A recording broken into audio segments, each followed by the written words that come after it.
ክብር፣ ኃይል እና ትርጉም እውነት ስናስበው እነዚህ ነገሮች ከየት ነው የሚመነጩት? ይሄ ምናልባት የሰው ልጅ ከጥንት ጀምሮ ሲጠይቅ የነበረው ጥልቅ ጥያቄ ነው።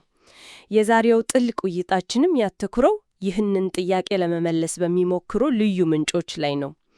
እናም እነዚህን ምንጮች የሚሰጡት መልስ በጣም ቀጥተኛ ነው። በሰማይና በምድር ያለው ክብር ሁሉ የአንድ ምንጭ ውጤት ነው ይላሉ፣ የፈጣሪ የእግዚአብሔር። ዛሬ ይህንን ሐሳብ ደረጃ በደረጃ እየፈታተንን እንመርመራለን። አዎ፣ በጣም የተሳሰረና ወጥ የሆነ ክርክር ነው የሚገለቡት። ዝም ብሎ የተበታተነ ሐሳብ አይደለም። የሚጀምረው ከእግዚአብሔር ፍጹም ሉዓላዊነት ነው፣ ከባለቤትነት። ከዚያ ቀስ በቀስ ወደ ፍጥረት ተፈጥሮ፣ ወደ ፍጥሯን ነጻ ፈቃድ ይገባል። ከዛ ደግሞ ወደ ዓመፅ እና በመጨረሻም የሁሉ ችግር እንዴት መፍትሄ እንዳገኘ ወደሚያሳየው የመዳን ታሪክ ይሸጋገራል።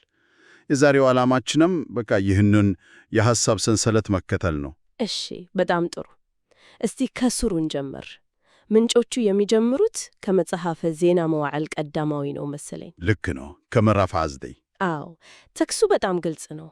አቤቱ ታላቅነትና ኃይል፣ ክብርም፣ ድልም፣ ግርማም በሰማይና በምድር ያለው ሁሉ የአንተ ነውና ለአንተ ናቸው ይላል። ሀብትና ሥልጣን ሁሉ ከእርሱ እንደሚመነጩም ይገልጻል።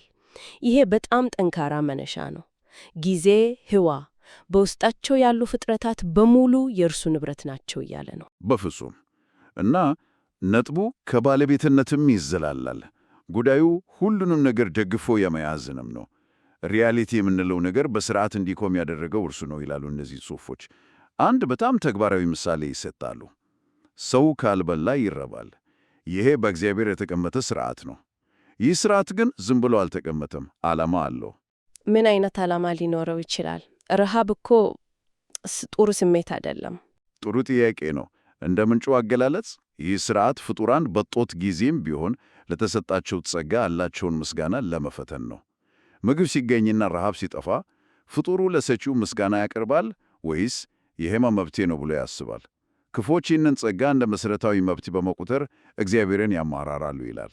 ገባኝ። ስለዚህ የሕይወት መሠረታዊ እውነታዎች እንኳን የፍጡራንን ልብ ለመፈተን የተቀመጡ ናቸውም የሚል መከራከሪያ ነው ያለው። እሺ፣ እግዚአብሔር የሁሉም ነገር ባለቤትና የሥርዓቱ አስገኚ ከሆነ አንድ ፍጡር ይህንን ክብር ለራሱ ለማድረግ ሲሞክር ምን ይፈጠራል? ይህ ይመስለኛል ወደ ሄሌል ወይም ሰይጣን ወደሚባለው ታሪክ የሚወስደን። በትክክል ምንጮቹ የሄሌልን ማንነት ለመግለጽ ከነቢዩ ሕዝቅኤል 28 የጦሮስን ንጉሥ እንደ ምሳሌ ይጠቀማሉ። አንተ የፍጹምና ማኅተም፣ የጥበብ ሙላት፣ የውበትም ማማር ነበር ይላሉ። በከበሩ ዕንቆች እንደተዋበና ፍጹም ሆኖ እንደተፈጠረ ይገልጻሉ። ይህም ያሳየው ከፍጥረታት ሁሉ እጅግ የላቀ ክብር እንደተሰጠው ነው። ከፍጥረታት ሁሉ የላቀ ሲባል ምን ያህል ማለት ነው? ምንጮቹ ይህንን የሚያስረዱበት መንገድ አለ? አዎ፣ ሁለት ቁልፍ መግለጫዎችን ይጠቀማሉ። አንደኛው ከበሮና እምቢልታ በአንተ ዘንድ ተዘጋጅቶ ነበር በተፈጠረህ ቀን ይላል። ከበሮና እምቢልታ። አዎ፣ እንደ ምንጮቹ ትንታኔ ዋና ተግባሩ በሰማይ የሚደረገውን አምልኮ መምራት እንደነበር ያመለክታል። ሁለተኛውና ዋነኛው ደግሞ የሚሸፍን ኪሩብ ይለዋል። ቆይ፣ የሚሸፍን ኪሩብ የሚለው አገላለጽ በጣም ስፔሲፊክ ነው። ይህ ማለት በሰማያዊ ስርዓት ውስጥ የነበረው ኃላፊነት ምን ያህል ትልቅ ነበር ማለት ነው? ስራው ምን ነበር? በጣም ጥሩ ጥያቄ ነው። የሚሸፍን የሚለው ቃል የእግዚአብሔርን ዙፋን ወይም መገኘት በክንፎቹ እንደሚጋርድ ያመለክታል። ያው በብሉይ ኪዳን የቃል ኪዳኑ ታቦት ላይ የነበሩት ኪሩቤል ይህንን ይወክላሉ። ስለዚህ ሄሌል ከእግዚአብሔር ዙፋን ጋር በጣም ቅርብ ከነበሩት ምናልባትም ከፍተኛው ደረጃ ላይ ከነበሩት ፍጡራን አንዱ ነበር ማለት ነው። ከዚህ በላይ ክቡር ለፍጡር ሊሰጥ አይችልም። ይህ ከሆነ ግን አንድ በጣም ከባድ ጥያቄ ይነሳል። ምንጮቹ እንደሚሉት እግዚአብሔር ሄሌልን ከመፍጠሩ በፊት እንደሚያምጽ አስቀድሞ ያውቅ ነበር። ይህ ለመቀበል የሚከብድ ሐሳብ ነው። ብዙ ሰው ይህማ ሄሌልን ለውድቀት ማመቻቸት አይደለም ወይ ብሎ ሊጠይቅ ይችላል። በእርግጥም ከባድ ስነ መለኮታዊ ጥያቄ ነው። ምንጩ የሚያቀርበው መልስ እግዚአብሔር ከጊዜ ውጭ የሚኖር መሆኑን መሠረት ያደርጋል። እንደዚህ ብለን እናስበው። አንድ ደራሲ መጽሐፍ ሲጽፍ የመጽሐፉን መጨረሻ ገና ከመጀመሪያው ያውቃል። በመጽሐፉ ውስጥ ያለ ገጸ ባህሪ የሚያደርገውን ስህተት ደራሹ አስቀድሞ ያውቀዋል። እንዲያውም ያንን ስህተት ለታሪኩ ጥልቀትና ትርጉም ለመስጠት ይጠቀምበታል። ገጸ ባህሪው በራሱ ነጻ ፍቃድ ነው የሚንቀሳቀሰው፣ ነገር ግን ደራሹ ያንን እንቅስቃሴ በትልቁ ታሪክ ውስጥ ቦታ ሰጥቶታል። ስለዚህ እንደ ምንጮቹ አገላለጽ የሄሌል ዓመፅ ስህተት አልነበረም እያለን ነው? ስህተት አልነበረም ሳይሆን በእግዚአብሔር ታላቅ ዕቅድ ውስጥ እንዲካተት የተደረገ ስህተት ነበረ። እንደ ምንጮቹ አገላለጽ የፍጥረት ሥራን ለማጠናቀቅ እና የሌሎቹን ፍጡራን ነጻ ፍቃድ ፍጹም ለማድረግ በዕቅድ ውስጥ የነበረው ወሳኝ ክፍል ሆነ። ሄሌል ባያምስ ኖሮ እግዚአብሔር በሌላ መንገድ የፍጡራንን ነጻ ፍቃድ ያጠናቅቅ ነበረ። ነገር ግን ሄሌል እንደሚያምጽ ስለታወቀ ያንን ዓመፅ በትልቁ ዕቅድ ውስጥ አካቶ ፈጠረው ይላሉ። እሺ፣ ይህ የቲቤትና የውድቀት ታሪክ ከሰው ልጅ ጋር እንዴት ይገናኛል? ምንጮቹ ከዳንኤል መጽሐፍ 4ኛ ምዕራፍ የንጉሥ ናቡከደነጾርን ታሪክ ያነሳሉ።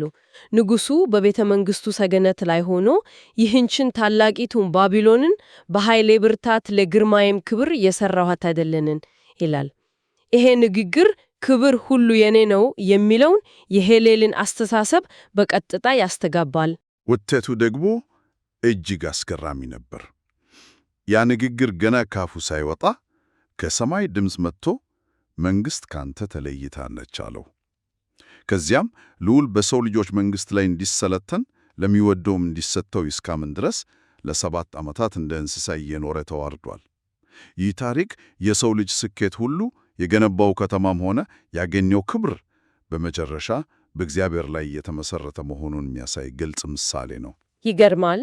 እኔ የሠራኋት የሚለው ስሜት ዛሬም በዘመናችን በተለያየ መልክ አለ። አንድ ሰው በማህበራዊ ሚዲያ ላይ የሥራ ስኬቱን ሲለጥፍ ወይም አንድ መሪ ስለ ሀገሩ ስኬት ሲናገር ያ የናቡከደነጾር አስተሳሰብ ላይ የሌለበት አይመስለኝም። በራሴ ጥረት ነው እዚህ የደረስኩት የሚለው አስተሳሰብ ማለት ነው። በትክክል ምንጩ ይህንን የሚያወቅን ሰው ሰነፍ ብሎ እስከ መጥራት ይደርሳል። ምክንያቱም የራሱን የህልውና መሠረት የዘነጋ ነው ይላል። እንግዲህ የናቡከደነጾር ታሪክ እንደሚያሳየው ክብርን ከራስ ስኬት ለመውሰድ ሞከር ወደ ውርደት ነው የሚመራው። ታዲያ ምንጮቹ የሚጠቆሙት ትክክለኛው የክብር ምንጭ የት ነው?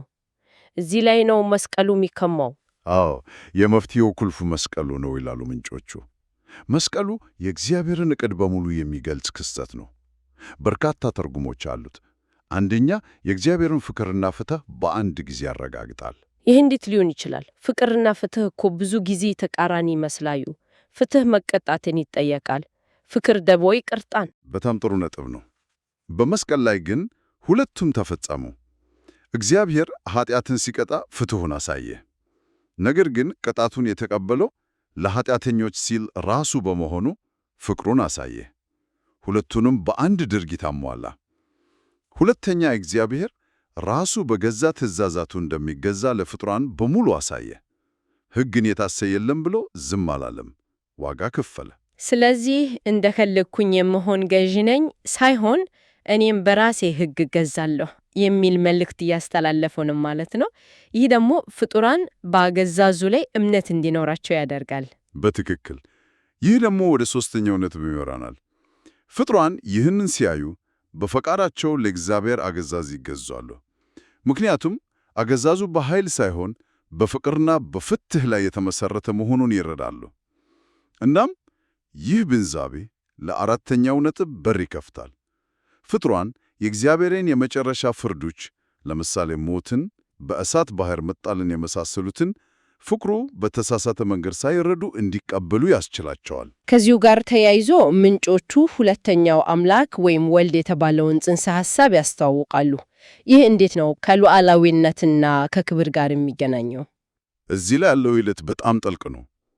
ወልድ እንደ ፈጣሪነቱ የሁሉም ነገር ባለቤት ነበር። ነገር ግን ምንጩ ራሱን ባዶ አድርጎ ይላል። ያንን ፍጹም ባለቤትነትና ክብር በመተው ፍጡር ሆነ። ከዚያም በታዛዥነቱ ምክንያት ያንን ክብርና ስልጣን በአዲስ መልክ በውርስ መልሶ ተቀበለው። እሺ፣ እስቲ ይህንን እንፍታታው። ራሱን ባዶ አድርጎ ማለት ምን ማለት ነው? እና ለምንድን ነው ይህ አስፈላጊ ነው? ለምን ዝም ብሎ በፈጣሪነቱ ብቻ ክብሩን አልያዘም። ራሱን ባዶ አድርጎ ማለት የመለኮትነቱን መብቶች እና ስልጣን በፈቃዱ ወደ ጎን ትቶ እንደ ተራ ሰው መኖር መጀመሩን ያመለክታል። አስፈላጊ የሆነበት ምክንያት ደግሞ ይሄ ነው። ክብርን በፈጣሪነት ብቻ መያዝ አንድ ነገር ነው። ነገር ግን ክብርን በፈቃድህ ትተህ እንደ ፍጡር ተዋርደ በፍጹም ታዛዥነትና በመከራ ውስጥ አልፈ ያንን ክብር መለሰ ስትቀበል ያ ክብር የተለየ ትርጉም ይኖረዋል። ፍጡራን እንዲገዙለት የሚያደርገው በኃይሉ ብቻ ሳይሆን እርሱም እንደኛ ተፈትኗል፣ መከራን ያውቃል፣ ታዝዟል በሚል ፍቅርና አክብሮት ነው። ስልጣንን በውርስ ማግኘቱ በብቃትና በባህር ያገኘው መሆኑን ያሳያል። ይገባኝ። ስለዚህ ወልድ ስልጣኑን ትቶ እንደገና በውርስ ተቀበለ ካልን ይህንን ውርስ የተቀበለው መሲህ እሱ መሆኑን ሰዎች እንዴት ሊያውቁ ቻሉ? እዚህ ላይ ነው የትንቢት ሚና ወሳኝ የሚሆነው። በትክክል ምንጩ እንደሚለው እግዚአብሔር ነገሮችን ከመጀመሪያው ይናገራል። የመሲሁ መምጣትም እንዲሁ ከመምጣቱ ከዘመናት በፊት በትንቢት በዝርዝር ተነግሮ ነበር። እርሱ እንደ ፍጹም ሰው ስለመጣ ሊታወቅ የሚችለው አስቀድሞ በተጻፉት ቅዱሳት መጻሕፍት ብቻ ነበር ይላሉ። እዚህ ላይ ምንጩ አንድ በጣም ቁልፍ የሆነና ብዙ ጊዜ የማይታሰብ ነጥብ ያነሳል። እሱ ምንድን ነው? የኢየሱስ ተአምራት በራሳቸው አስፈላጊ አልነበሩም ይላል። ቆይ፣ ይህ ሐሳብ በጣም ትልቅ ነው። ምንጮቹ እያሉ ያልኑት የኢየሱስ ተአምራት በራሳቸው ያን ያህል ዋጋ አልነበራቸውም ነው። አብዛኛው ሰው እኮ ዋናው ነገር ተአምራቱ ይመስለዋል። ለምሳሌ ሙታንም ማስነሳቱ፣ ዓይነ ስውሮችም ማብራቱ። በትክክል አብዛኛውን ሰው እንደዚያ ነው የሚያስበው። ነገር ግን የእነዚህ ጽሑፎች ክርክር የተለየ ነው። ኃጢአት ያልሰራ አዳም ወይም ደቀ መዛሙርቱ እንኳ ሊያደርጓቸው የሚችሉ ነገሮች ነበሩ ይላል። የተአምራት እውነተኛ ፋይዳ ምንድን ነው? እውነተኛው ፋይዳቸው እነዚህ ተአምራት በተለይ በቅዱሳት መጻሕፍት ተተነብየው የነበሩ መሆናቸው ነው። ለምሳሌ በኢሳይያስ 35 ላይ በዚያን ጊዜ የዕውሮች ዓይኖች ይበራሉ፣ የደንቆሮችም ጆሮች ይከፈታሉ፣ በዚያን ጊዜ አንካሳ እንደ ሚዳቋ ይዘልላል ይላል። አሃ ስለዚህ ኢየሱስ እነዚህን ሲያደርግ የኃይሉ ማሳያ ብቻ ሳይሆን በኢሳይያስ መጽሐፍ የተነገረለት መሲህ እኔ ነኝ የሚል ምልክት እየሰጠ ነበር ማለት ነው።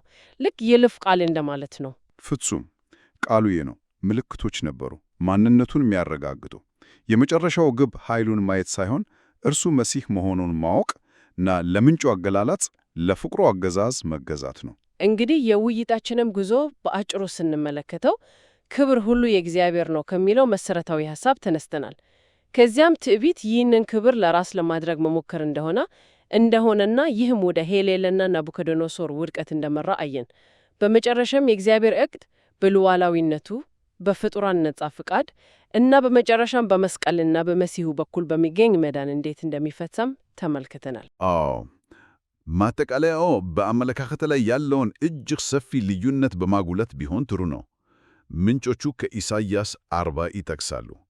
ከእግዚአብሔር እይታ የሰው ልጆች እንደ አንበጣ ናቸው፣ ታላላቅ የሚባሉ መንግሥታትም በገንቦ እንዳለች አንዲት ተብታ ናቸው።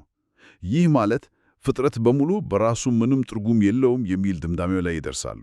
ይህ በጣም ጨለምተኛ አመለካከት ይመስላል። የሰው ልጅ ጥበብ፣ ስልጣኔ፣ ስነ ጥበብ ይህ ሁሉ በራሱ ምንም ትርጉም የለውም ያሉ ነው ምንጮቹ።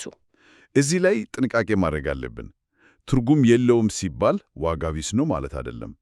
ነጥቡ የትርጉሙ ምንጭ የት ነው የሚለው ነው። እንደ ምንጩ አገላለጽ ፍጡራን ትርጉም ያገኙት እግዚአብሔር ሊወዳቸው ስለመረጠና በወልድ በኩል ሁሉን ነገር ስለሰጣቸው ብቻ ነው። ትርጉማቸው ውስጣዊ ሳይሆን የተሰጠ ነው። እግዚአብሔር ቢተዋቸው ኖሮ በነፋስ እንደሚበተን ገለባ በሆኑ ነበር። ስለዚህ የሰው ልጅ ጥበብና ስልጣኔ ዋጋ ያለው እግዚአብሔር ዋጋ ስለሰጠው ነው፣ በራሱ ስለቆመ አይደለም። ይህ እንግዲህ ለማሰላሰል የሚሆን አንድ የመጨረሻ ጥያቄ ያስነሳ። ትርጉምና ክብር በተፈጥሮ የሚገኝ ሳይሆን የሚሰጥ ነገር ከሆነ ይህ ስለ ግላዊ ስኬቶች፣ ስለ ውድቀቶች እና ስለ ሕልውና ትርጉም ያለን አመለካከት ላይ ምን አይነት ለውጥ ሊያመጣ ይችላል?